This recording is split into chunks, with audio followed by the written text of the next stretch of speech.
So I'm Anita Collins. How many of you are here for the first time today? Anybody at their first user group? Yay! Okay.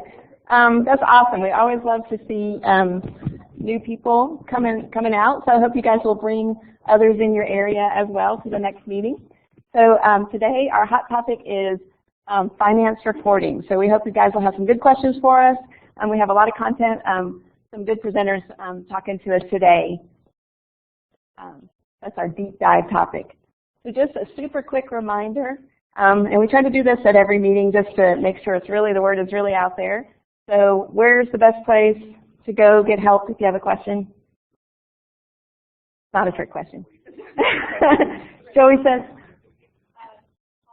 call the help desk. Thank you. Okay, I promise I was not trying to trick you there. And you can call, and you can also go over the web. And speaking of the web, we do have folks joining over our webinar. Not a huge number this time, maybe 15 or so, 10 or 15? 11 people. Okay, so thanks to everybody who's joining over the web. So the nice thing is we're projecting over the web.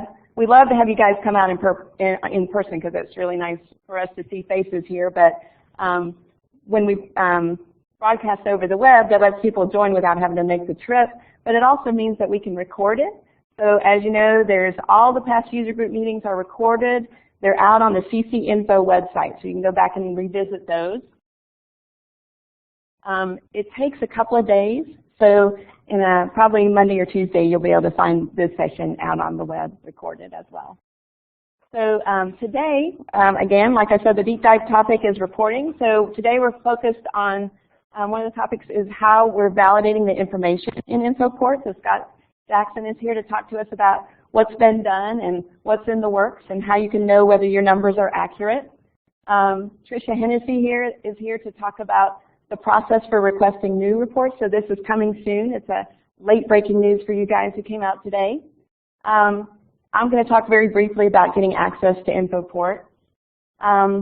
There's a new reporting guide. So has anybody seen the new reporting guide out on the CC Info website?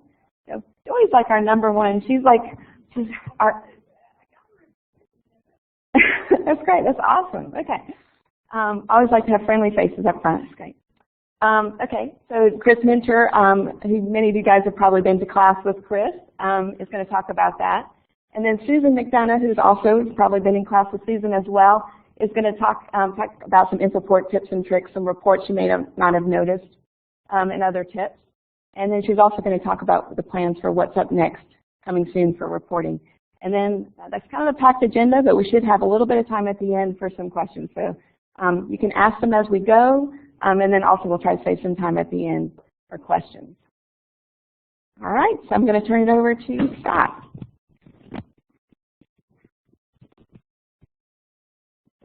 We were saying this is always the hardest part of the meeting, is the mic transfer. And we didn't drop anything, so we're good to go. So good morning, everybody. I wanted to talk a little bit about data validation and who in here thinks it's important to have valid data. Anybody? We need a unanimous show of hands on that one, all right? So I wanted to let you know that we got to go the right way. So this is critical. We understand how critical this is to you guys. This has been a top priority for us for months and months and months, and this continues to be a top priority. So we know that if a report isn't valid, we actually shouldn't even put the report out there.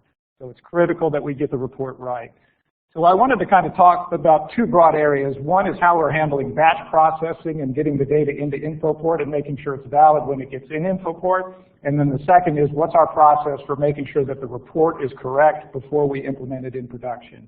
So before we talk about that, I'll just spend just a minute kind of delineating between the SAS and the main InfoPort reports. So if you look on the Department of Accounting and other reports, when you look at these tabs, you're going to see the main InfoPort reports, and then coming off of the Finance Reporting tab, this is where the majority of the SAS reports are. So that's mostly the case. There are exceptions to that. We do have some SAS reports coming off the Department of Accounting page. The best way you can tell is when you launch a report, if the SAS window comes up and says SAS across it, you know you're in a SAS report. Pretty simple. So nightly batch processing. As you guys know, we are pulling data from PeopleSoft. We're actually pulling data from a number of other places, Ramsey, Spots, other places. But the main data comes from PeopleSoft, and we pull it on a nightly basis. So what that means for you is that any transactions that are entered during the day will not show up in InfoPort the next day. So that's important to know. So typically, we're going to be 1 day behind in batch processing. So what we've put in place is we have a pretty detailed financial validation checkpoint where we have a couple processes that automatically look at the data, and we're looking at the number of records in PeopleSoft tables, and we're comparing that to the number of records in InfoPort tables. That's one level of checking. The second level of checking we're doing is we're looking at total dollar amounts. So for example, on the KK, we're making sure that the total dollar amounts coming across from PeopleSoft match those total dollar amounts going into InfoPort. So we want to make sure that at a macro level, all that data matches and is accurate. We take that data, we automatically do that, and then we send a broad-based email out every morning to a number of people who review that data and make sure that it looks accurate to them. So this is on a daily basis. If we find an exception to that, we're doing a couple things. We're tweeting that through InfoPort, and I'll show you what that looks like in a minute, and hopefully most of you guys have seen this. We're also posting that on the portal, so we're letting you know what the issue is. So when we have an exception, how many of you guys have seen this tweet before? So we want to see less of it, obviously, right? But just so you'll know, if that bird turns orange, that's not a good thing. If it turns red, it's really a bad thing, okay? So if it turns orange, though, and you can click on the actual tweet, and then you can see a little more detail about what the problem is that we encountered. And a lot of times we'll also put in when we think the problem will be resolved. Typically, it's probably going to take a day for it to get resolved because we probably had a batch problem that previous night. We're working on something to fix that, and so that the next night it's going to pick up the correction. So the following day it should all be back to being correct again. So the next thing we're working on is we're trying to have a little cleaner way for you all to see the status of the data every day. So we're really expanding not just finance data, but we're also starting to look at HR and student data now. And what we're going to provide you guys with is a way that you'll see a little icon at the top of the page that will tell you the status of the data for that particular day. These are kind of the main tables we're looking at right now. From a data quality standpoint, coming down the line in the future, we will start to look at a lot more detailed tables and make sure everything's valid across the board. But coming soon, we'll have this kind of higher level view for you guys to be able to see immediately what it looks like. So if the data is good, we'll have a green check mark. If the data is not so good, we'll have a red X in it. One exception to this right now is that the SAS reports won't have this type of validation going on. So just know that when you're in main InfoPort, you'll be able to look at that status and tell how that data looks. But from a SAS standpoint, we won't have that data check right there. We do have other data checks that are going on, but you won't have this particular one. So just to kind of show you guys what this looks like, when you first log in, you're going to see a similar icon. But right now what you'd see is you'd see finance data, HR data, and student data. This is on our test site. So what we want to show you an example here is this is going to tell you something's wrong with finance data. So in this example, the finance data is 5 days old. So you know you have to look back for 5 days before you have valid data. So with this, you will more than likely have the tweet will be out there too. So the bird would be orange at the same time, and you could go in and look and see what that detail is. So this is, again, a quick way that you guys are going to be able to see and have a certain level of comfort that your data is accurate. Okay, so that's kind of the batch processing. That's getting data into InfoPort in the warehouse. The other piece of this is really looking at individual reports and making sure that those individual reports are working correctly and are valid before we move them to production. So back in February, we started a process where we were a lot more rigorous in looking at the data. So step number one is we have an InfoPort business analyst, and that person takes the data first, takes that report, looks in one of our test environments, just call our alpha test environment, make sure that the report is accurate, make sure that the data is accurate, and make sure everything looks good. Once he approves it, we then take the next level. We push all the report and information into our beta, which is another test environment. And this test environment matches production. It's a week behind production, but essentially it matches production data. We then bring in the appropriate analyst from either the finance, student, or HR side, and we ask them to do that deep dive and look at that data in a lot of different ways and really make sure that data is valid and the report's valid too. And then the final step is we then bring in subject matter experts and we bring in people from campus, people that have been involved in the requirements definition for that report to date. So they sit in with us, they do some testing, we actually bring them into the room, go through a testing cycle with them, and then we turn it over to them and let them test it. So we're really trying to make sure that these reports, before they get into production, are as accurate as they can possibly be. We do encounter problems. So there was an HR funding report that was out there for a while, and we had a group take a look at that HR funding report. We cycled through that thing a lot, continued to encounter problems. We pulled it off of production. We are still going through the testing cycle of that report. So it is still being worked on. You haven't seen that report out there for a little while. So it's got some ways to go that we're working through that. So, and then finally, the question is, how can you guys help us? So I will tell you that even with this type of rigorous process, there's going to be data exceptions, there's going to be problems out there, and you guys are really, the eyes and the ears looking at this data and kind of doing that final check on a daily basis and making sure that the data is still accurate as it can be. If you run into some anomalies where you see the data is incorrect, we need to know about it. And you guys, believe me, you do a fairly good job of letting us know. But just submit the remedy tickets, just tell us specifically what the issue is, attach a screenshot. It's very helpful for us. It helps us look at patterns, and we can kind of tell what's going on at a global level, or if there's individual issues, we can tell that too.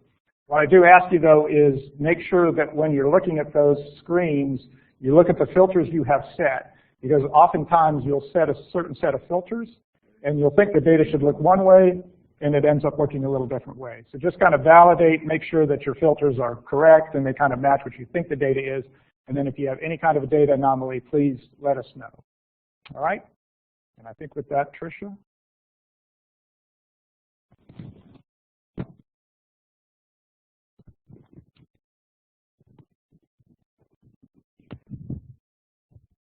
That's the difficulty. Quite a smooth.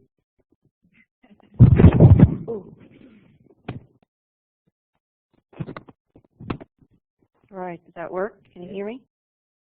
Oh, clicker. Yeah, thank you. Morning. I'm going to talk with you about a new report request process that we're developing. So hopefully it'll allow you to have a better way to submit your requests and allow us on the Connect Carolina side to create and develop and put into production this new report. This is going to be the same process that you can use for both student finance and HR requests for reports. And really up till now, these last several months, we've been focusing on year-end and everybody's needs and requirements to get through that year-end process, not only on the campus side, but central functional offices and year-end audit requirements. So now we've got over that hump, we're into the new year, and we want to create a process for new requests, new strategic initiatives and projects that we need to address for the coming year. I'm going to walk you through the slides of how this process is going to work. So part one of this process is really what we need you to do. So you have an idea, you need something, you don't see this report out there. You say, I need to find where this could be. Is it existing already? Do I need to put in a request? So therefore, we ask that you go into production and say, do I see this on the quick reference guide? Can I see it in the menus or tables in InfoPort or in the SAS environment? If I run my filters a certain way on a report, can I get that information? If you decide, nope, I don't see what I need, we ask you to go pull this new form that we've created, submit it through a help ticket, which they are enhancing the help ticket functionality. You'll have new drop-down menus to make new selections so that you can attach and select the new report request drop-down. You will have multiple attachments that are allowed now. You, I think, do up to 5 attachments going forward in the new online help submit. So we ask you to attach the form that I'm going to show you, as much documentation. If you have sample reports, if you have a mock-up of what you used to have in the old system, if you can attach all that information to that help request, submit it to the help desk, and they will then funnel it. It'll route to the correct queues for then us to be working on your request. So once it goes through your process, it comes to us in Connect Carolina. So the business analysts, or BAs as we call them, will review your form. They'll review all your attachments. They're going to assess it, potentially reach back out to you for additional information to clarify exactly what you're looking for. Maybe say, can you get it here? If not, can we pull it up in a tab in InfoPort? Are there other places to get that information? If no, a group will get together, BAs, IT support, and identify where and the tool and how we want to deliver that report to you. Part of that process is then gathering all these report requests, not only from finance, but HR and student, and there are committees that are prioritizing that. I'm sure you all have heard the Finance Council is our new groups that are developed to govern what we do on the finance side of ERP and communications, budget. So those groups are reviewing then all these requests and prioritizing the importance of that report, and then really looking at what are the resources that are available to do this.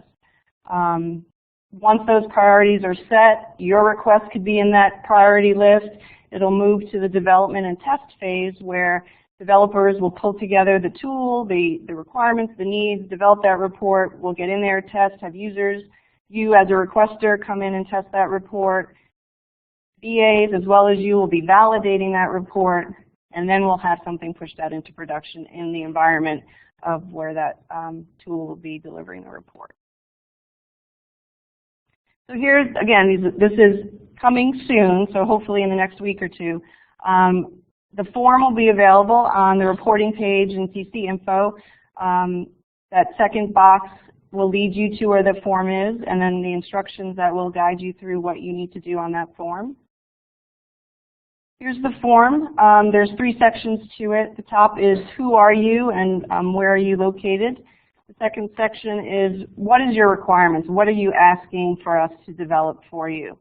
And the last section is really giving us a good idea, pictures, attachments, more detail of what it is that you want from this report. And that will be the form that you attach to your help ticket when you submit it. So hopefully this new form will allow us to guide your request through this new process. You'll have the link, you'll have the instructions, but we want to make sure that you remember to check production before you submit your request to see if it could potentially already be out there and that you can have a resource already available to you that you might not know exists.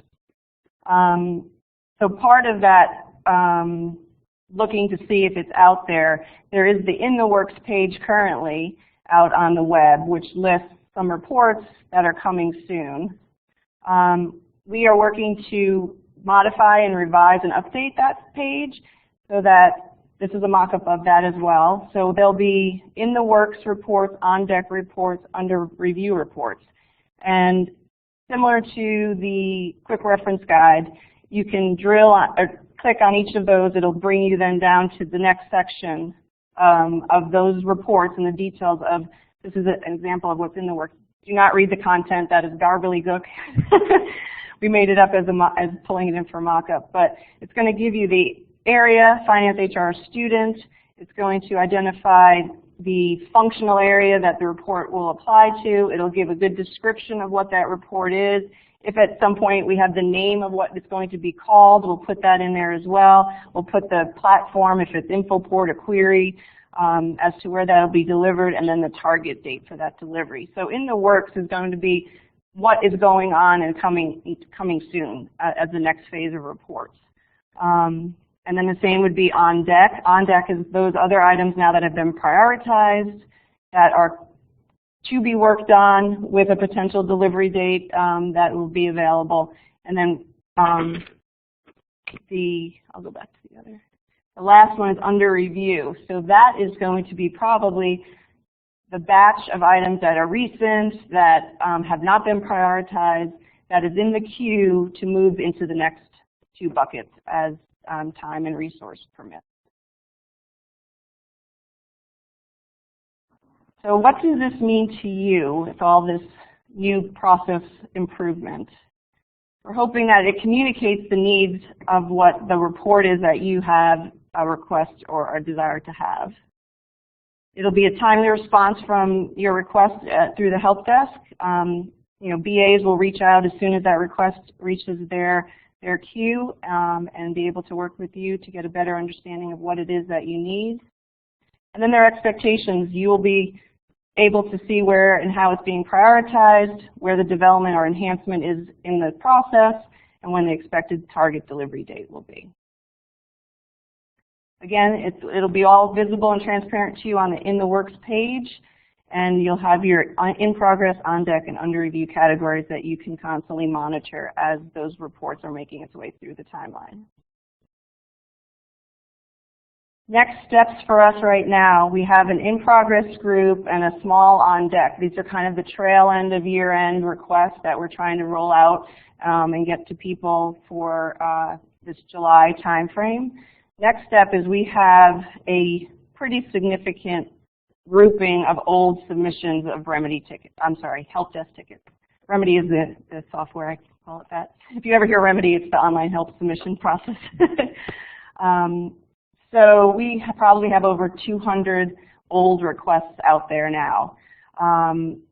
We are going to pull those once this new process goes online, pull those and send them back out to all of you that have submitted a request and ask you to follow this new process and submit your form. We're convinced that a lot of those requests have been satisfied through other enhancements between March through June. So we're hoping most of them go away, that there's really not 200 requests out there right now. But we need your help because we've received these through a very quick snippet email or a quick snippet Remedy or help desk notation in the system. So it's very hard for us at this point to even comprehend or understand what you as a requester wants. So within the next week or two, we'll be getting those requesters out an email with your help desk help ticket number and what you've requested. We are asking you to submit that then form. If you still need it within 10 days, I think is going to be our time frame that you have to respond, get that help ticket in there. If we don't hear from you, there's no help ticket, we are removing that off our in review, or I forget what it's called. Up next queue, and we will just move on to any new requests that are coming in through the new submission. And that's that. Yeah.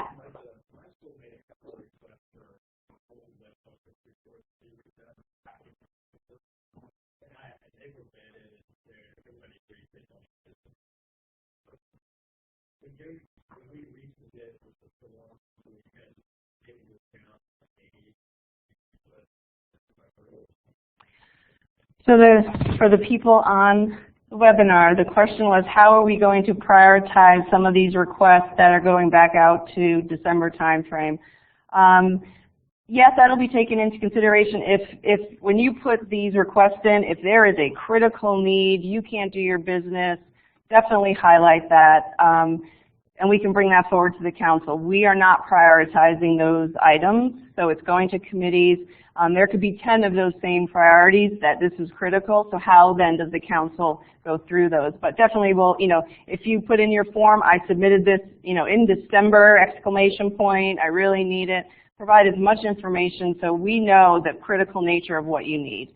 And then that'll be taken into consideration, absolutely. We're not just going to say, well, we're going to look at those and not these, but if it's definitely, hindering your business, and you really need it, highlight that in your request.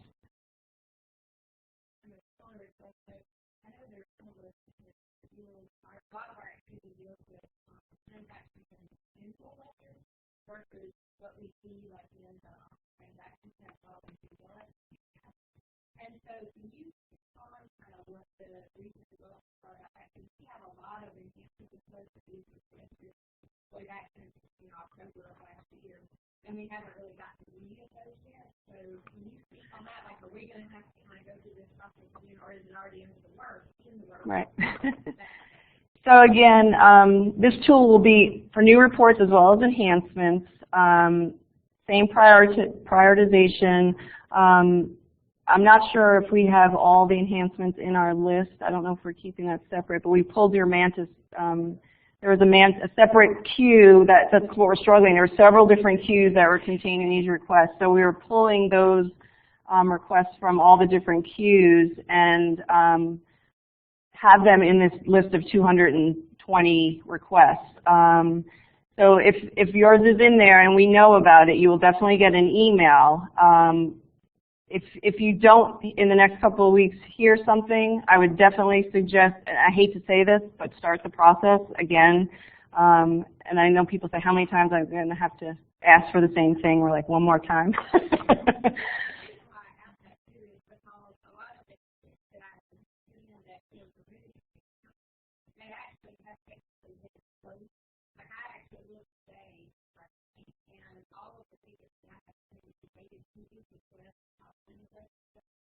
But none of them are listed in my open request, and I do have emails back that sometimes like the Mantis ticket.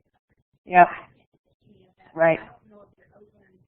That's kind of why I was asking. We don't really have as much access to know what's going on and what's important for us as you do for some of the others.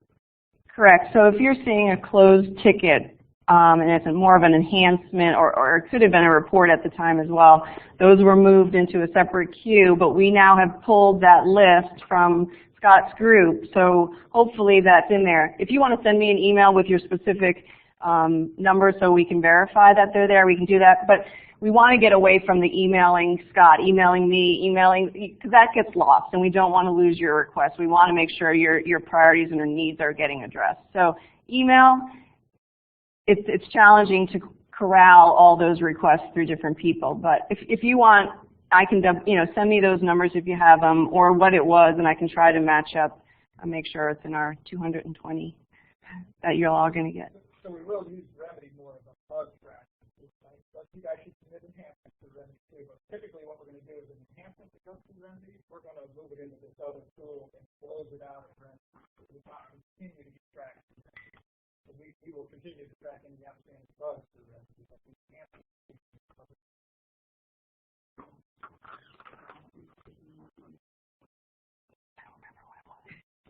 Basically, you're not doing only talking about So the last part of that question is that we're only going to track bugs in the Remedy online help process. Well, requests for enhancements and bugs continue coming through Remedy help desk. Sorry, we call it Remedy, but yes, bugs and enhancements reports will continue to come through the help desk. But enhancements will be closed out at Remedy and moved into this other track. So enhancements will move out of the online Remedy help desk tracking into a separate subsystem that will then work on those enhancements. All right, next is Anita.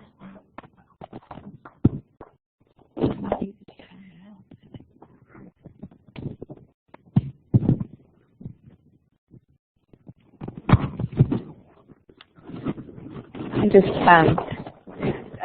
really quick want to point out what we put our presenters through. So we're like, don't touch this part of the screen because it will stop the webcast. You have to wear a mic. You have to repeat the question. Yeah, it's like, so if we ever ask you to present, just know what you're signing yourself up for there. It's kind of a strange torture.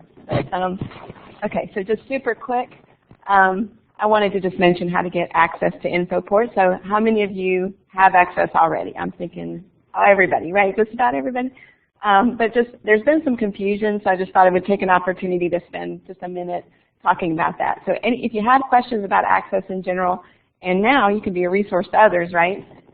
We have an access page on the CC Info website, and there's one dedicated to reporting. So if you go to reporting on the CC Info website and then choose access and security, there's a page that explains this, and you guys can forward this to everybody who's pestering you with questions. So, okay, so you can So basically, access to InfoPort is controlled by the InfoPort administrator. So there's a couple of small exceptions, but that's go to your InfoPort administrator for access. And so you're wondering, who is that person? Well, you can find out by going into InfoPort. So if somebody asks you and you want to tell them to go look it up, they can go into InfoPort. They go to the Tools tab. They go to the Data Dictionary. And then there's a General Information tab. And then there you'll see a list of Excel spreadsheets and different documents. And kind of towards the bottom, there's one that says InfoPort Admin and Access Coordinator. And so just remember that that document's there and how to get there. And the cool thing is you don't have to have access to InfoPort to get there. So anybody can go out to InfoPort and see that list. Okay? So that was my quickie thing. I'm going to turn it over to Chris. I'm sorry? Oh, yeah, absolutely. Okay, so that list is out of date. Oh, is it? Okay. How do we get it updated? Because we How have is that new yours? departments and we have new, we're doing a new structure sort of with, for our division we have 3 people who have access to every department within F&A. And so we want to make sure that all 3 of us are listed as far as contacts. Okay. Okay. So the question is, that list is out of date. So I didn't know that. Thank you. So Laurie. So the question is, how do we get it updated? So, okay. So put in a remedy ticket to InfoPort if you need to update that list. Okay. Thanks, Laurie.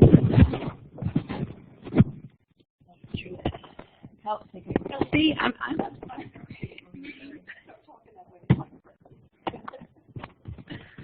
Hello? Does everyone hear me?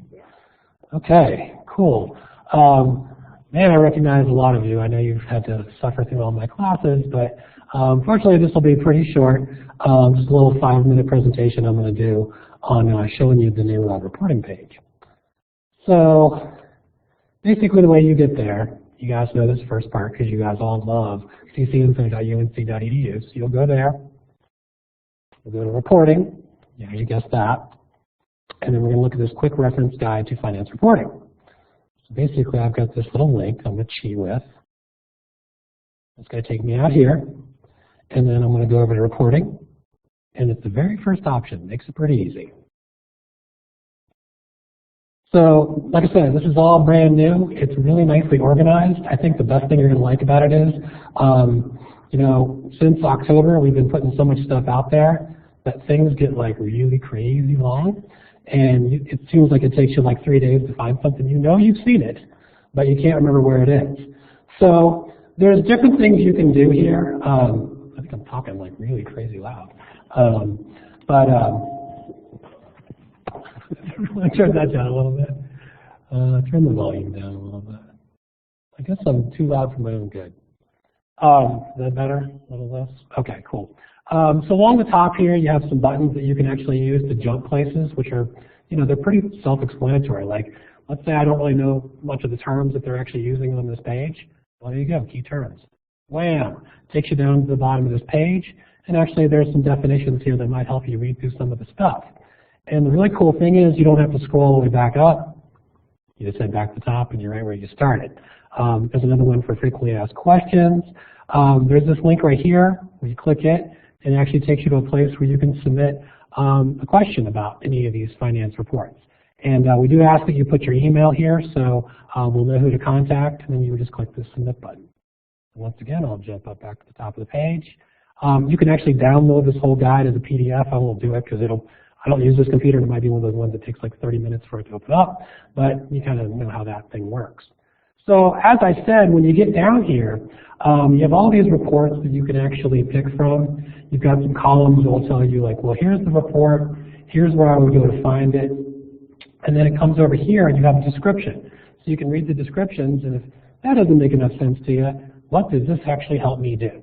So what would I actually use this report for? And then the nice thing about it is we have another column that jumps you right to the training that would actually show you how to use the report. So if I wanted to know more about reconciling an InfoPort, what I can do is just click there, and it takes you to one of our, you know, trusty guides that you can use and, you know, print it out as a PDF or whatever you really want to do. So, oh, that was one of those ones that I have to hit the back button for. Gotta watch out. Sometimes it opens a new tab, sometimes it doesn't, even I get fooled. So as I said, it's a pretty long page, so we do have some quick ways to actually find things here. So if I click this drop down right here, let's say I really want to know about working with vouchers. You can actually select that option. I'll click the submit button, and here you go, voucher payments. So it shows you all the stuff you'd ever want to know about vouchers, same description columns, training and all that. Again, I can hop back up to the top. Now the one that I really like is I'm often looking for like a keyword. So there's a little search box right here. So let's say you only want to know things about OSR. Well, I type in OSR, I don't have to even do anything. And if you look down through here, pretty much everything has something to do with OSR. That's just a really quick way of finding things again. So that's basically it for this page, but I do, while I have another minute or two here, want to plug another page that I have showed everyone in my classes like a million times, but now it's nice and pretty. If I go over to the training area and choose resource documents, you'll notice this looks a lot different if you haven't seen this. It used to be, oh my God, where am I going to find this thing? I know it's in there. There's 19,000 different documents. It works just like I was showing you on the other page. And I can actually go by category. So I'm a finance guy. I never look at the HR stuff, so I don't have to worry about that. I can actually go right here and pick anything that I want from this list. So if I want to know more about chart fields, I choose chart fields. Hit submit, and it does the same thing. So if you can work the other page, you can work this page, and I think it's a lot easier to find things. And the same deal as before, I also have this little search box. So if I want to, do the one I've taught a million times, deposits, there you go.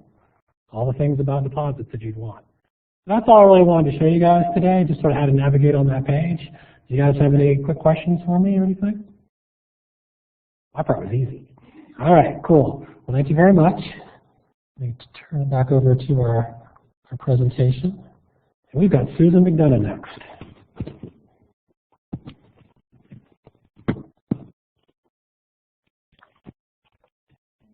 Chris, you're a tough act to follow. Good morning.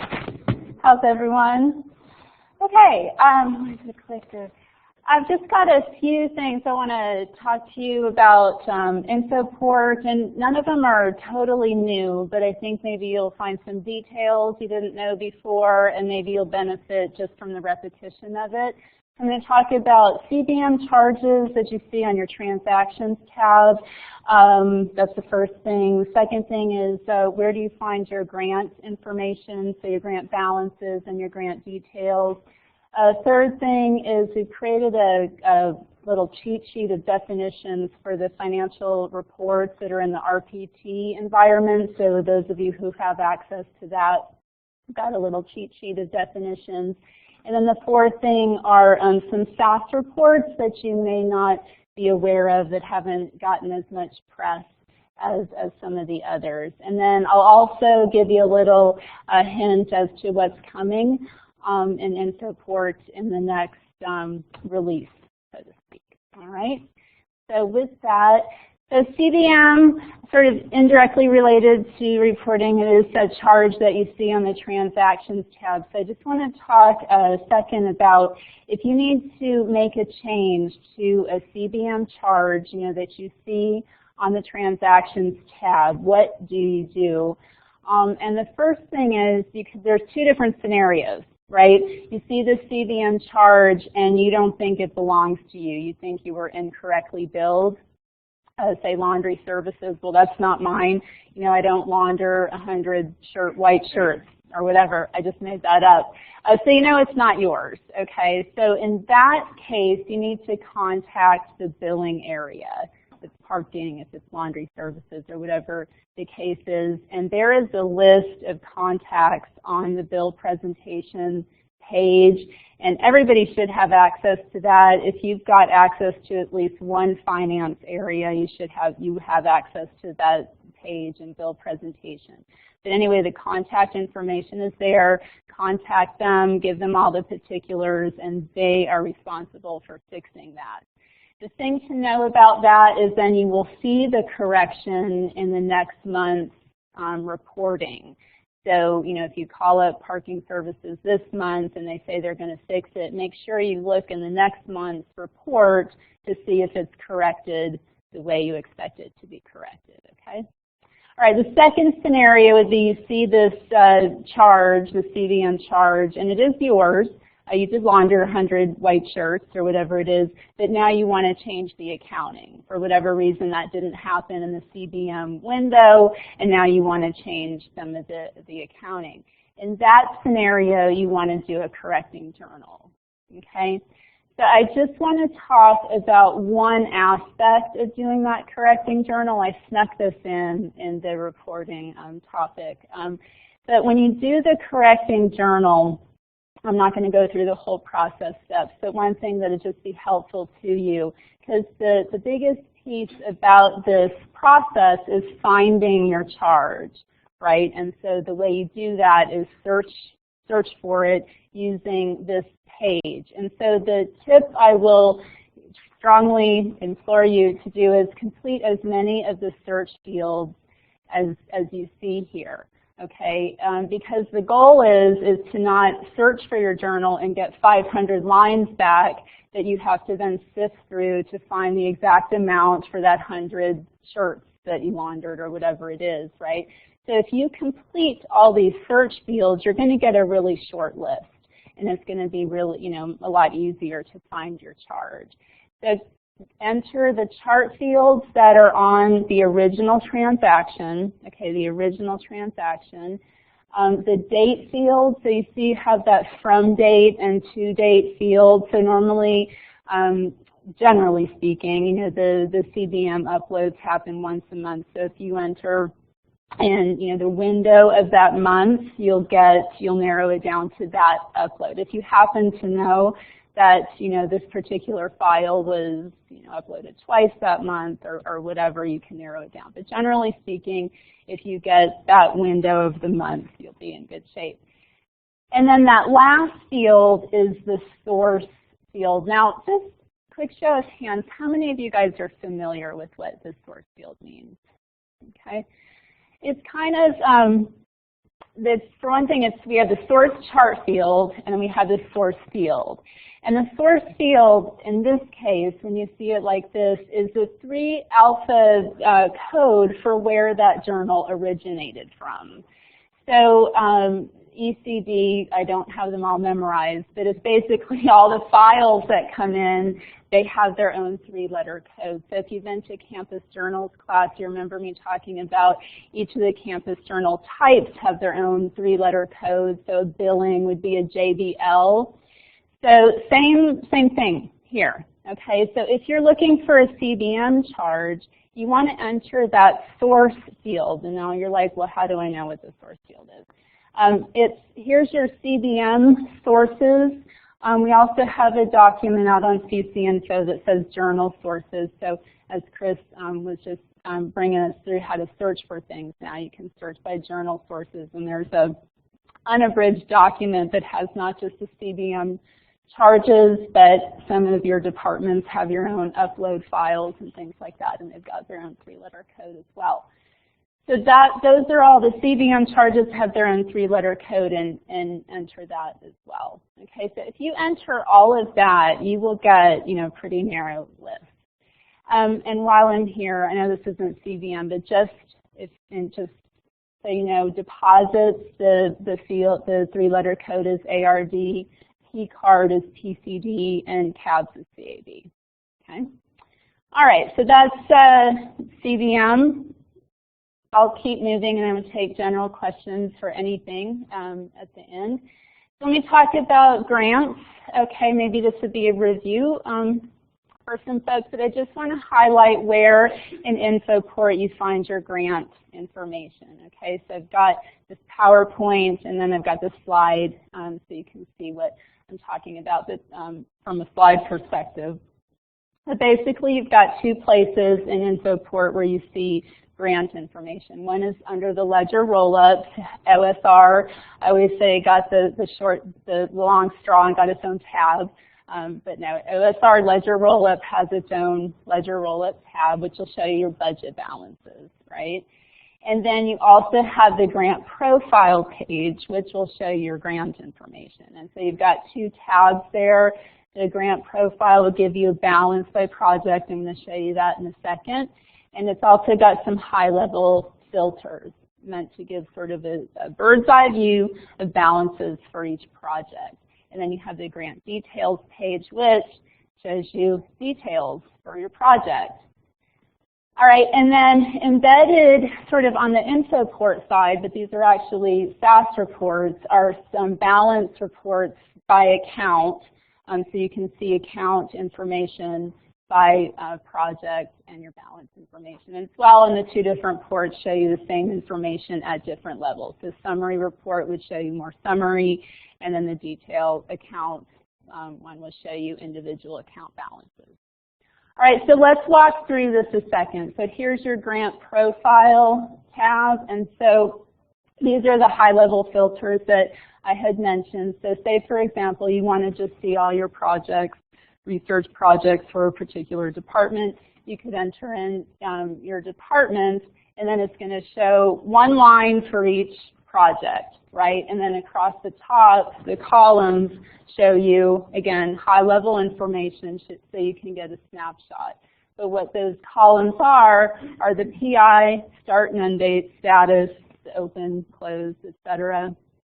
And then this was enhanced, I don't know, a few months ago, but across the top it's giving you your financials. And if you're like me, let me just walk through, like if you're reading across the top and trying to see the math of how you get to your balance, it's your budget minus your actuals, direct and indirect, then not month-to-date actuals, but then subtract your encumbrance, pre-encumbrance, and that's what brings you to your balance, because those are the columns in that math equation. And then your month-to-date actuals is giving you the actuals for that current month. And then your balance, which is really nice, gives you the balance for your directs only. So if you were to go to the Ledger Rollup page, you would have a line for your directs only, but you see it in the snapshot here as well, if that's what you're just trying to beeline just for that number. All right. Moving over back to that aerial view, which had the links. If you click on one of those links, it brings you to the details of that project, which has a whole bunch of information. A lot of work was done getting input from campus as to what needed to go onto that page. So it has been really, really vetted. Okay, so the first section has the project details. We go through what this has. The project description, type, budget controls, so like track with, track without, project start and end dates, your budget start and end dates. Then the next section down has award details, so your reference award and contract numbers, title, again, budget start and end dates, and then milestones off to the right. Gives you also get your FNA rate and type. What's nice about the grant details page is that it's kind of a one-stop shop. If you want your grant details as well as your financials, you can just go to that page because the OSR Ledger Rollup is embedded in it. Okay, get actuals by year, and then the personnel details, all the people assigned and funded by that project are listed on that page as well. All right. Next to that grant details page are those SAS reports, which shows you balances with account at different levels. Okay, so the summary report, a few points about the filters. These check boxes here are indicating accounting period. So that doesn't mean like you see that first row that says 12/23. That's June of 2014. It's not December. All right. It will show you information for each box that you select. So if you just select one box, it's going to show you just that month's information. If you want a year-to-date or life-to-date picture, you need to select all the boxes. All right, and that handy little floater box there, this one, you can like move that around the page, but if you move it in this little section and click the select all, it selects all of them. All right. Okay, and you can also search by department and project, and here's what it shows you. This is the more higher level report, but it would give you a breakdown of your directs and indirects, and then your totals. So it's giving you a total balance, but at this level, direct, indirect, cost share, etc. across the top. And then the account level, same filters, you're just getting an individual line for each account. You see right there, 536910. All right? Okay. Next thing real quick, as I mentioned, there are, we're up to, I think, 38 last time I counted. But for those of you who have access to those finance reports in the RPT environment and came to the class, the first class we taught, we had 12 queries. And then by the time we taught the last class, we're up to 25, and now I think it's in, like I said, in the high 30s. So the list of those reports are on this link here on CC Info, which is searchable by reporting. But I encourage you, if you haven't looked at the list for a while and you think, that those queries don't have what I was looking for because maybe I was heavy, OSR and it's only for trust funds. There's no report that is fund type specific. So all of the queries would, you can get to any balance that you need regardless of fund type through these queries. So don't, wanted to disabuse you of that thought if that's what you thought. So look at that list if you haven't looked at it for a while. And then we went through the process about a month ago of making sure all the prompts on those queries are consistent, because sometimes it said like budget period and then other queries said bud period. So they're all consistent, and we put a definition of terms at the end, like you see there. All right. Okay, finally, last thing I want to cover are SAS reports that haven't gotten a lot of press, or SAS reports you might not be aware of. And if you think these would be useful to you or that you need, you can request access for them. All right, so first one is list of funds by purpose code. Okay, so basically it shows you a list of funds by purpose code. But what you can do is look up by department and see all the detailed fund codes that your department is using, like 20101, 201, 52, or whatever. It gives you a snapshot view. You can also get that through using a combination of the ledger roll-up and transactions, but this is just a report that would give you, a snapshot view of that. All right. Yes. That particular report by purpose code, is that supposed to be a master list, or is that the ones that have activity?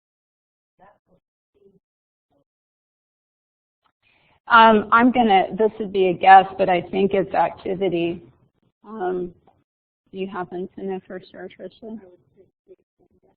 Yeah, I'm pretty sure it's activity. So if your department has not used that purpose code, then it wouldn't be on there. But I can double check that for sure.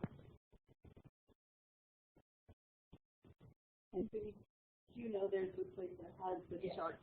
Yeah. Or your other question? We just were, we were trying to figure out exactly what we were getting all of our purpose codes. So you're saying the ones that you've used aren't on here? No, they are. Oh, they are. Okay. We just want to make sure we knew exactly what was supposed to come out. Yes. Right.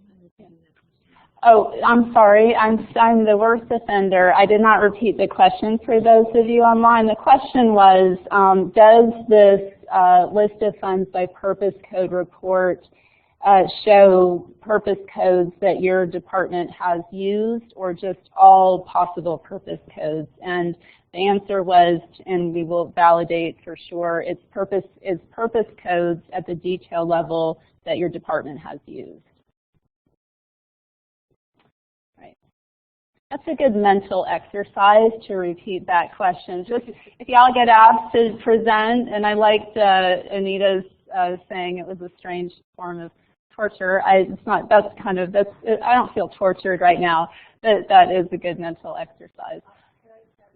Yes. Another mental exercise. No. So in the description of these reports, something like that might be helpful.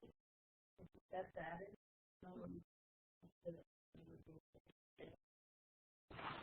Good. Yeah, we can.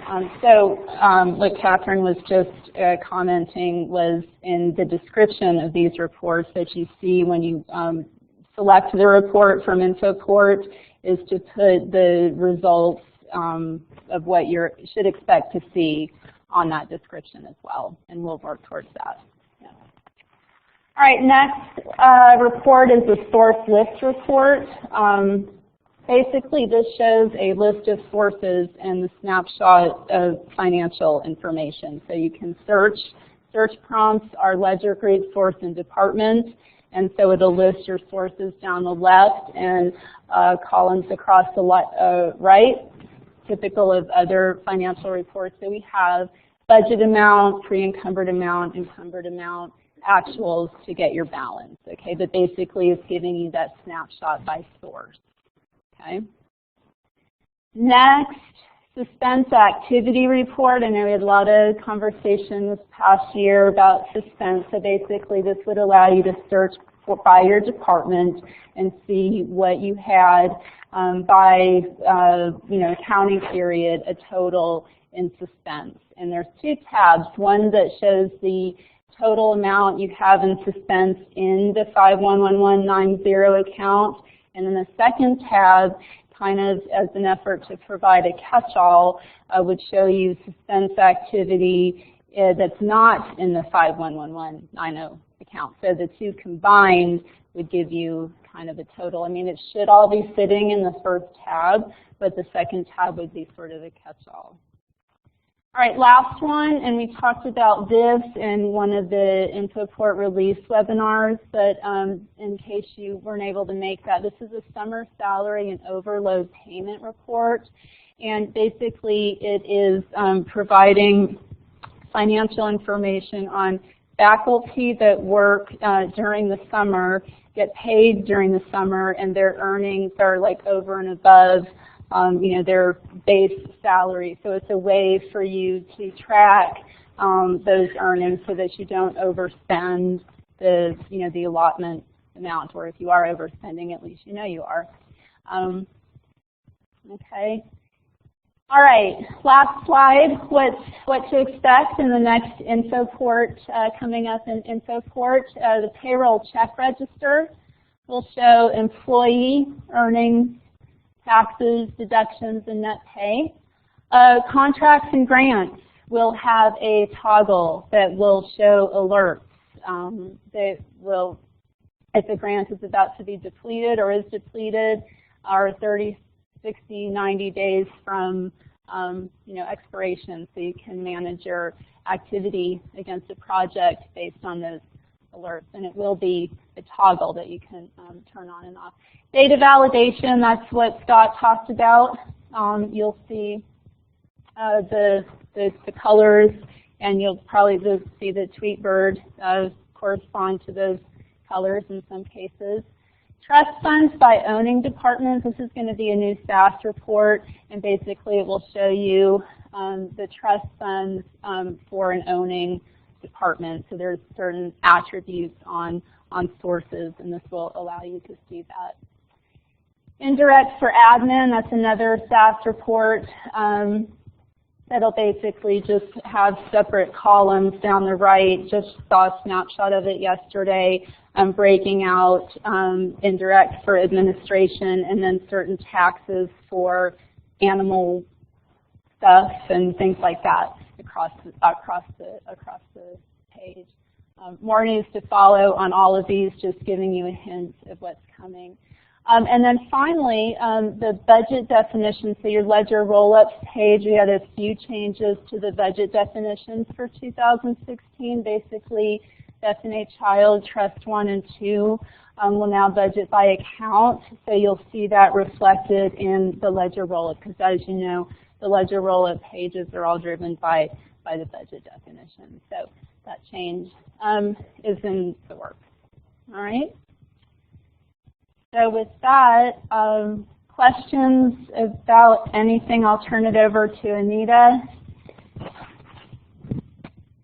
So hey everybody, so we are at time, so if anybody needs to take off, it won't hurt our feelings. You're welcome to take off, but we are willing to stay for a little while. If anybody has questions, we're happy to take the questions. So anyone? Lori. Okay, so I have a question about legacy reporting. So I know that there's the tab and info board that there's some stuff you can get through it, but that's essentially by like account. I don't see very much like ledger roll-up information, department roll-up kind of information. So, and I know like ePrint is supposed to go away, and I don't know about the finance data warehouse exactly what the status is, but I think that's going away. Not going away. Not going away. So, I don't know. My question is, which is good news about the finance data warehouse. So, is there a way we can move that into that finance data warehouse? Because I don't know where it's. I mean, it's on the old Finance Central page. That's how I normally get to it still. But going to data warehouse. Yeah, I think that should. I think that should be, if we can move it to the portal, right? That would be awesome. That's in my head too. I agree. So the question is, and I'm going to do a terrible job of repeating that because eloquent question, but basically the question is what is going to happen to like the legacy data warehouse and legacy reporting, because currently we're not seeing the same detail that we are seeing for new data, basically. Is that okay?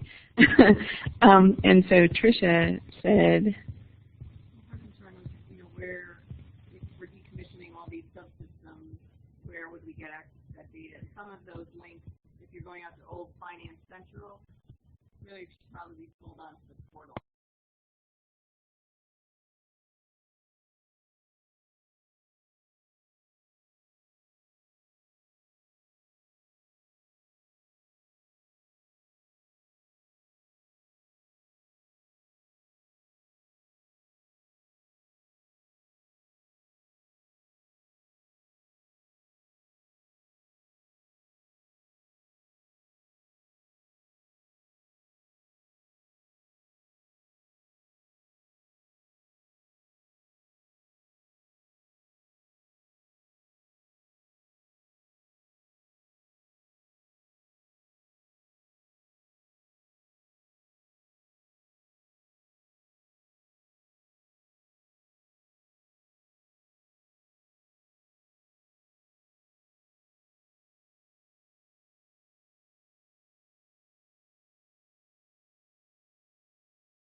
Within a few months we'll start, but we're going to quickly, as you've seen, we'll be really hard to get that